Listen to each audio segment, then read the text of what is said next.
Gjykatësia Diana Gruevska-Ilievska, e cila udhëheq procesin për mitmarrje, caktoi 2 orë pauzë pasi mbrojtja e liderit e LSDM-s, Zoran Zaev, i cili është i akuzuar për mitmarrje në cilësinë e kryetarit të komunës së Strumicës, kërkoi përjashtimin nga procedura penale të prokurorit Zlatko Bigovski, i cili ndërkohë erdhi në gjykatë që ta zëvendësoi Vladimir Miloševskin, për të cilin avokatët më parë kërkuan përjashtim për shkak të përfundimit të mandatit. Sipas mbrojtjes, as Bigovski nuk mund të përfaqësojë akuzën sepse sipas tyre ajo është pjesë e një bashkimi kriminal i cili ka montuar proces politik kundër liderit të opozitës dhe gjithashtu ka qenë prokuror edhe në rastin Puç.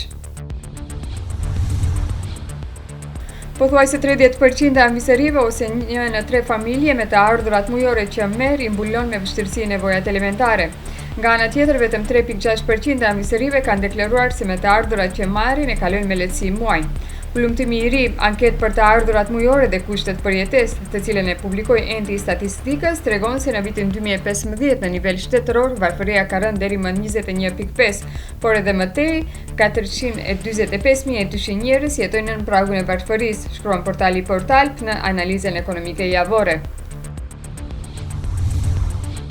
Gjykata Supreme Britanike nesër duhet të marrë vendim për atë nëse kryeministri ose parlamenti kanë të drejtë ta fillojnë procesin për dalje të Britanisë nga BE, njofton Associated Press. 11 gjykatës ose do mbështesin vendimin paraprak që parlamenti të ketë fuqi të thirret në nenin 50 të marrëveshjes së Lisbonës, ose do ja heqin këtë rol pushtetit ligjidhënës në dobi të qeverisë, e cila thotë se nuk ka nevojë për vendim nga parlamenti për të filluar me procesin. Kryeministria e Britanisë Theresa May javën që shkoi në fjalimin e saj tha se pret që bisedimet të zgjasin 2 vjet ndërsa largimi të zhvillohet me faza.